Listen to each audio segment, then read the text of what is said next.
Would you believe 15-year-old vehicles like this, 10-year-old vehicles like this, 15-year-old vehicles like this big Sequoia by Toyota, and 4-year-old vehicles like this Toyota Corolla were tried and true with performance and technology that, while they don't keep up with modern day vehicles, they certainly will grossly outlast their modern day counterpart. I'm going to share a list of some of the best everyday vehicles that you might want to get your hands on, because they'll still be on the road years after their brand new versions are gone. Let's get into it now. Life's too short to drive boring cars. The first one on our list is a truck SUV. I'm actually going to combine two because it's essentially the same vehicle. We're talking about the Toyota Sequoia, as we're looking right here. This is the Sequoia on the badge, and of course the massive Toyota Tundra of this generation. They both carry the same engines, and those are built to last a lifetime. They'll far outdo what some of the newer generation vehicles. The Tundra, the new Tundra now carries that 3.4 liter twin turbo V6 that has already had catastrophic engine failures time and time again, to the point where now finally Toyota's admitted there's been some quality issues, and with metal particulate floating around in the case, it's taken out many crankshaft bearings, and unfortunately 102,000 engines are getting swapped out by a Toyota and Lexus. But in this case, we have the older generation, which carries the infamous 3UR FE V8 5.7 that makes all kinds of towing torque as well as horsepower. This vehicle, as well as its brother, the Tundra, unfortunately about 2 years ago finally went bye-bye, and they replaced it with this new twin turbo V6, which clearly won't have the same level of durability. And these old school vehicles, while they're slightly heavier on fuel, are highly sought after because of their long-lasting durability. I mean, let's take a look. This one even right here is for sale. We can take a quick peek. And as you'll notice, we're dealing with a 2018 Toyota Sequoia Platinum with the 5.7, and it has basically 200,000 kilometers on it, and they're still asking 40 grand for this vehicle. And even with the 200,000 kilometers, it's likely to go another 200, 300, 400,000. This vehicle is just broken in, and the only thing you'll ever have to do with these old 5.7s is basically change tires, change brakes, do your fluid changes, and you're good to go. And the Honda Civic is one that's going to make the list. While no Honda Civic is a terrible investment from a driver's perspective, they're all likely going to be a lot of fun. They're going to be relatively affordable to own and operate. They're going to be all relatively reliable, but we also know that Honda has struggled with reliability in the last few years. Right here we have a beautiful, relatively late model. I would say this is about a 2017 Honda Civic. This one here, clearly, let's do a quick walk around. It has the great little tail lights that does this wrap around here, and with this wing you get some great detail like that. It makes it look sporty, and it's the SI. Has lots of great detail, like all these effects on the bottom, all kinds of extensions. Lamborghini Aventador style center mounted rear pipe on there. So you look down here, it has a nice flare. This is a coupe, so it's two-door, but they're always front wheel drive. Even in the Honda Civic Type R, it's going to come with front wheel drive. That's really their only downfall, but they do a lot with that drivetrain. Even though this one is one of the better ones, this one comes equipped with a manual gearbox. The problem is late model Honda Civics, and all Hondas, if you've been looking at consumers reports, have done a nosedive in terms of overall reliability. Honda Civics are relatively reliable, but they're not perfect. You need a manual gearbox and or a naturally aspirated engine. The late model cars like this one comes equipped with a 6-speed manual gearbox. If you don't get that manual, most people wind up equipping these with the CVT, continuously variable transmission, and they're known for failure, and Honda's had a lot of troubles, especially you notice that in the Honda Accords. And now they have this 1.5 liter turbo 4-cylinder engine in some of the Civics now come with that 1.5, and everybody's talking about the oil and fuel dilution issues. That means a lot of the late model Civics have had, if you equip the 1.5 with the CVT, you've probably got one of their worst vehicles. And likely you're going to experience higher than average maintenance costs, potential breakdowns, and the oil and fuel dilution issues with that 1.5 means, because it's direct injected, it's turbocharged, and especially when the engine's cold, it's pushing that fuel past the piston rings down into the bottom of the engine. So instead of at the top going into getting combusted, it's getting pushed down past the rings into the bottom, into the case. Now it's mixing oil and fuel, and that's now causing a dilution issue, which takes a toll on the bottom end of the engine. By tearing away at rod bearings, crankshaft journals, even cam lobes and other parts on the top end of the engine, because now you're getting a lot of oil and fuel mixing together, not doing either of its right jobs. So it could be a huge potential issue. Now, the oil and fuel issue, there is a management with Honda that you can do more frequent oil changes, do a longer warm up, and it can prevent or reduce some of those issues. But at the end of the day, it's a very fragile car. It's not built like it used to be. And that's why this vehicle here forgoes the vehicle that we bought. And we bought it for that reason. When you go about 10 years ago, Honda was building some really, really bulletproof vehicles. And in the Civics, like this generation here, not as much. But the 2014, 13, 12s, those generally had some of the last best drivetrains, because you can get the 1.8, the 2-liter naturally aspirated 4-cylinder engine in the Honda Civics back in about 10 years ago. Like I said, go back to 2012, and it's equipped either with a manual gearbox or with a torque converter automatic transmission, which is far more reliable than the CVT. So Honda Civics, another classic example. While all of them are relatively reliable, you'll get way more life out of one of the older school Honda Civics than you will with one of the new latest generation Civics like this. And here's another example of a vehicle that you want to have and avoid the latest and greatest, because this is the vehicle by Toyota, and it's the Tacoma, as you see right here, is the model that's likely going to outlast by hundreds of thousands of miles over the latest generation. Now this one here is fairly new. We're talking about a 2018 model year. This was a 19 model year limited. This one here has an automatic transmission, which works, although with the Tacomas, everybody knows the manuals are the best way to go. It's more of a drivability issue rather than reliability. And so this one here features one of the latest, greatest engines that you'll get from Toyota. Of course, you get the alloy wheels. Of course, you get guards here, and of course, stepping guards there. Of course, you get 4 doors here, front and back.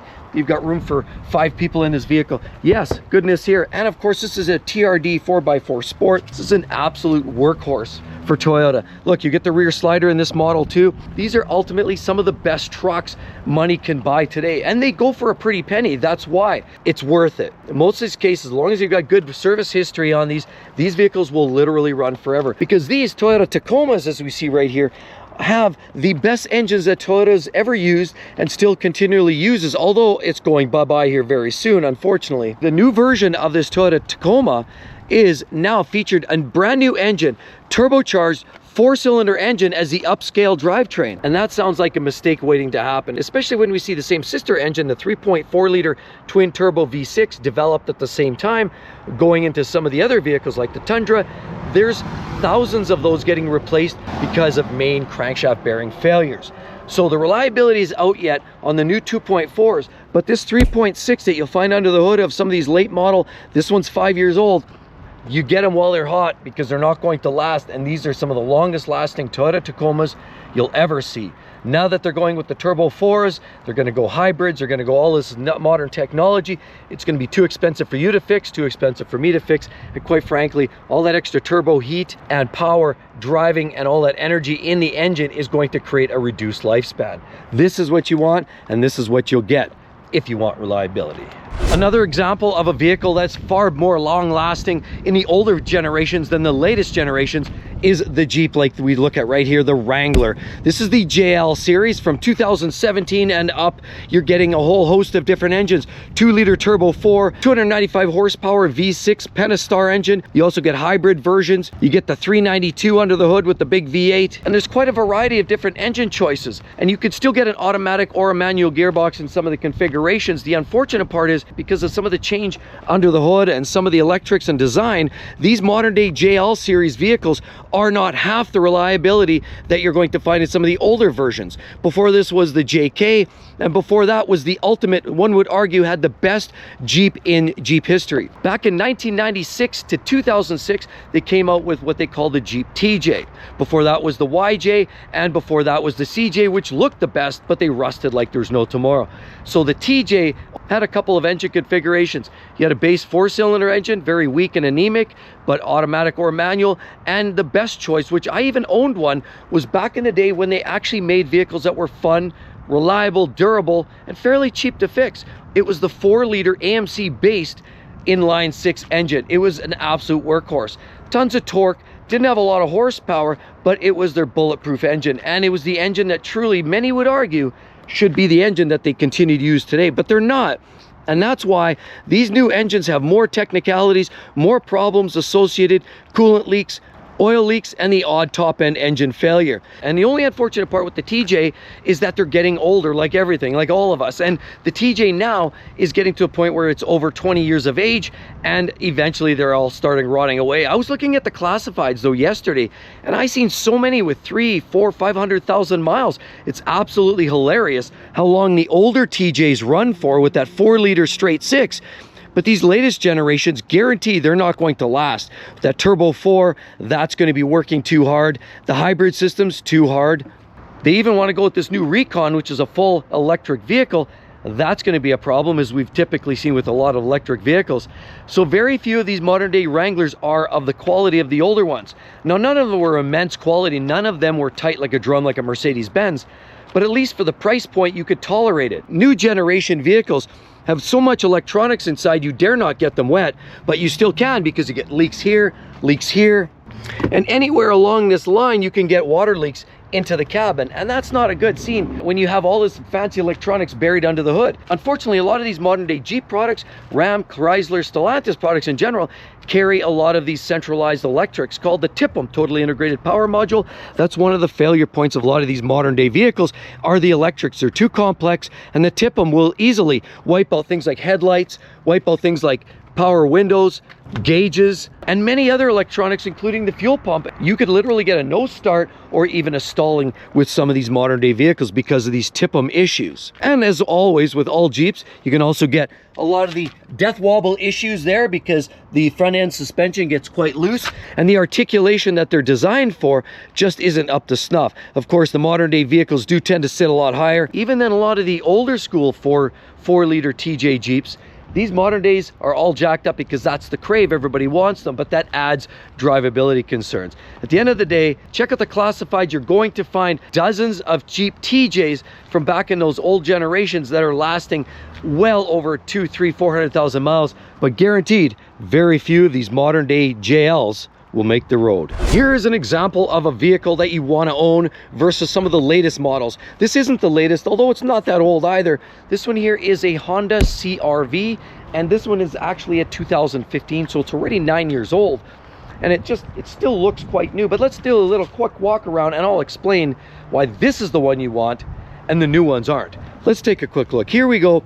We have the older style front end. Still looks very 2010, 12-ish. It still carries that through that family line. Of course, the simplistic headlights means cheaper light changes. Of course, you get lots of chrome detail on here, alloy wheels, which is nice. Most of these cars come with that nowadays. You do get a sunroof on top and a beautiful alloy roof rack here. Definitely love the looks of this. This little sharp angle here and a little chrome detail brings a little bling, a little finesse and flair to the vehicle style. And then as you look at the back, it has a very Volvo. Remember, this is the last one you want. It has a very Volvo look to it. You know, Volvo taillights have that very vertical spaceship look to it.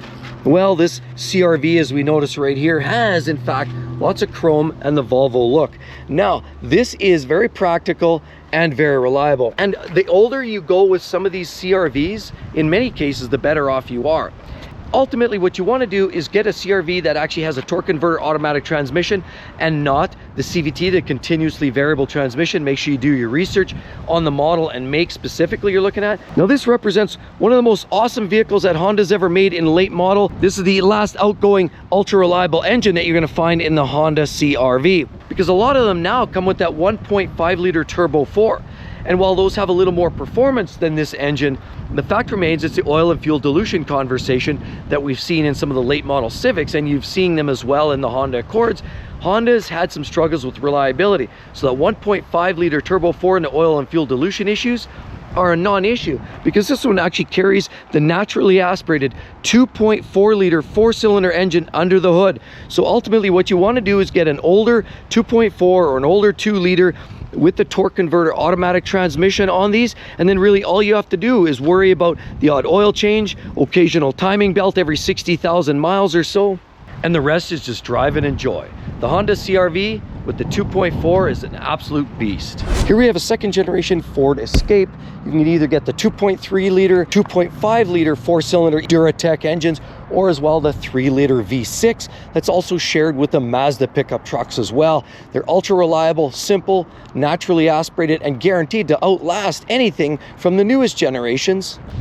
Because 2007 to 2011, the Generation 2 was the last of reliability. Then came 2012 and the next generation of Ford Escape, and with direct injection turbocharging, they start to see massive failures with their EcoBoost engines. And now we have the latest generation of the Ford Escape right here. It just keeps getting better. And now there's recalls for these for cracked injectors on the 1.5s, even the 4-cylinder EcoBoost engines on a lot of these modern day Ford Escapes just aren't up to reliability. They're not durable. The direct injection seems to cause problems, turbocharging, cracked heads. We have blown head gaskets, oil and coolant mixing, and a whole host of issues, including a lot of electronics. The latest generation of the Ford Escape is far too complex, and if you want simplicity on an older vehicle that will outlast this, get yourself an 09. Get yourself a 2010 Ford Escape. It's cheap, it's dirty, and it's reliable. It'll go forever. And with all of that said, right there, check out those engines in the worst cars you definitely want to avoid like the plague. They won't last. Hope to see each and every one of you on the next one. See you real soon. Bye-bye.